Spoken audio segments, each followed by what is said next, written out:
Hey everyone, welcome back. Today we're going to do a deep dive on, well, getting you ready for the UK Chancellor's spring statement, our main source. It's a recent article from my pension advisor, and it's a really good breakdown of what we might expect and, how all of this could affect your personal finances, all those things like taxes and spending, right? The things that always seem to be in the news. Yeah, and the interesting thing is that the UK Chancellor has committed to having only one major fiscal event per year. It's all, supposed to create this sense of stability.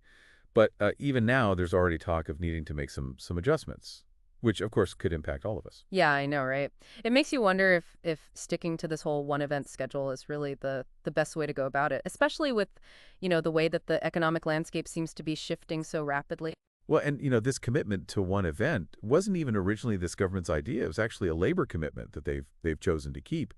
And then to make things even more complicated, Bloomberg just recently reported that the Office for Budget Responsibility, the OBR as it's often called, is forecasting a potential deficit by 2029-30. Wait, a deficit. Hold on, hold on. Didn't they set a goal to actually achieve a surplus by that same year? I mean, it feels like one minute we're all celebrating potential financial stability, and then the next we're bracing ourselves for a downturn. Yeah, you've hit the nail on the head there. The projected surplus was already pretty low, even back in the autumn 2024 budget. In fact, it was the third lowest surplus projection out of 28 forecasts since the OBR started back in 2010. And just to give you even more context, the current budget has rarely been balanced at all this century. We've only seen balance or a surplus in 3 years.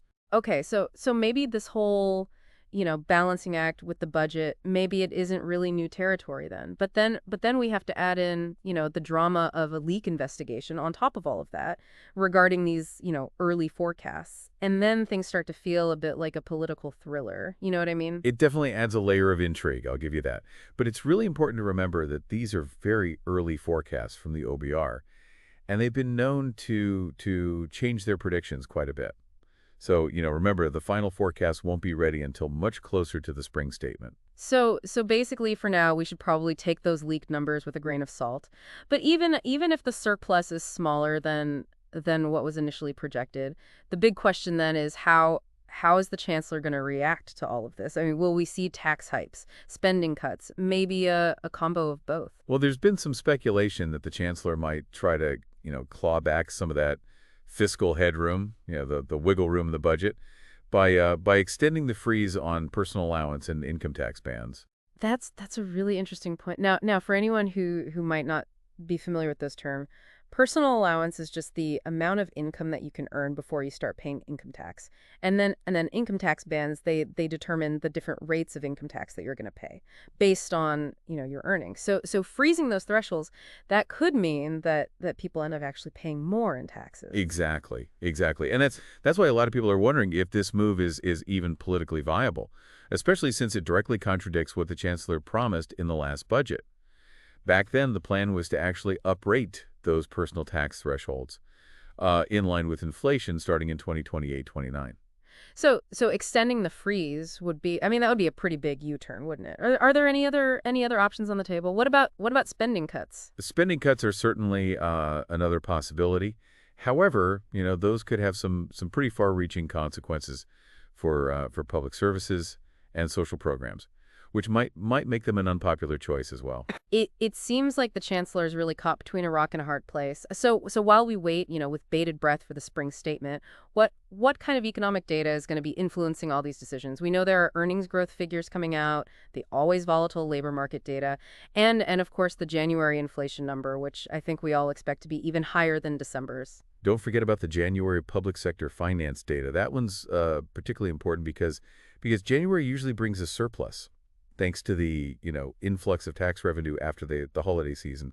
It'll be interesting to see if that trend continues this year. Right, right. Everybody's scrambling to file their taxes after all the festivities. But there's one more thing we need to talk about, something that could have a major impact on all these calculations. Increased defense spending. Ah, yes, that brings us to a very important and complex question.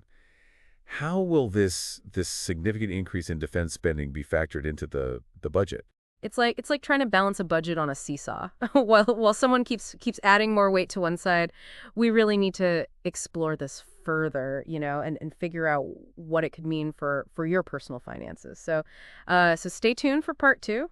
Feels like we've only just scratched the surface of this whole intricate financial puzzle. I mean, we were just talking about how increased defense spending adds this whole new layer of complexity to this upcoming spring statement. Oh, it certainly does. And it's not just about finding the money to fund these increased defense commitments.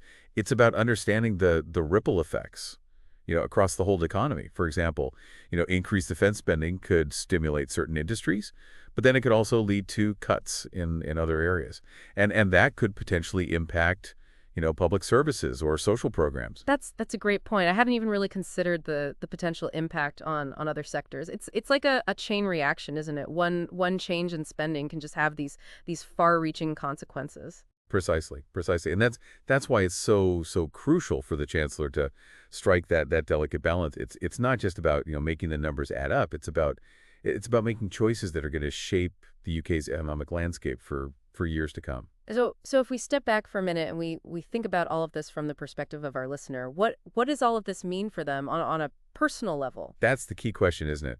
Where the chancellor is grappling with all these high-level economic decisions, it's important for individuals to consider how potential tax changes or spending cuts might affect, their own household budgets. Absolutely. I mean, it's easy to get caught up in all the political drama and the big headlines, but ultimately this all boils down to how it actually impacts our daily life, our wallets and our future financial well-being. I couldn't agree more, and I encourage every listener to take some time to reflect on their own financial situation.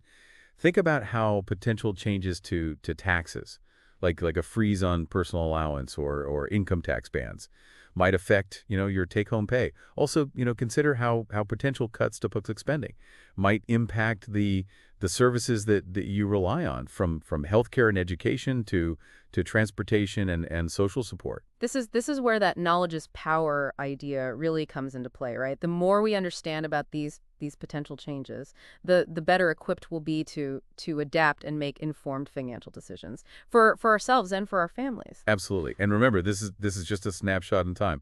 The spring statement is still a few weeks away, and the economic landscape can shift quickly. That's true. I mean, we're still waiting on that final forecast from the OBR, and who knows what what surprises might be in store between now and March 26th.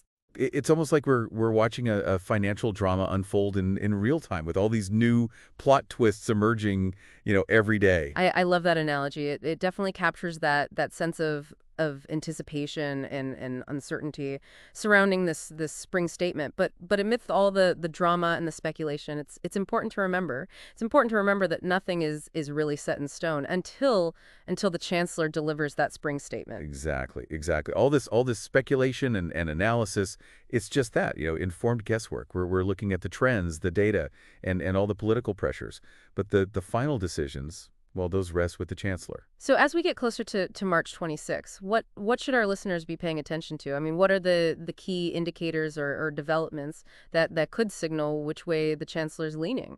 Well, keep an eye on those economic indicators we've been talking about. If inflation continues to rise, or say if the January public sector finances show a significant departure from that expected surplus, well, that could put pressure on the chancellor to make some tough choices. Sounds like we're in for a bit of a roller coaster ride over these next few weeks. But I have to admit, I kind of enjoy the anticipation. It's like waiting for the season finale of our favorite financial drama. I understand the sentiment. There's definitely a sense of excitement and intrigue as we wait to see how the chancellor will navigate all this, this complex economic landscape. So for our listeners who might be feeling a bit overwhelmed by all this talk of deficits and forecasts and potential policy shifts, what's the key takeaway here? What's the one piece of advice that you would give them as they prepare for this spring statement? Stay informed, stay engaged, but don't panic. Knowledge is your best defense against uncertainty. The more you understand about the potential challenges and opportunities ahead, well, the better equipped you'll be to make informed decisions. for your own personal finances. That's such great advice. It's easy to feel a bit powerless when it comes to all these big economic forces, but by staying informed and proactive, we can really empower ourselves to navigate the changes ahead. Absolutely, absolutely. And remember, we'll be here right alongside you, breaking down the complexities and helping you make sense of it all. That's right. So until the Chancellor takes the stage on March 26th, keep an eye on those economic indicators, stay curious, and remember, we're all in this together. Happy deep diving.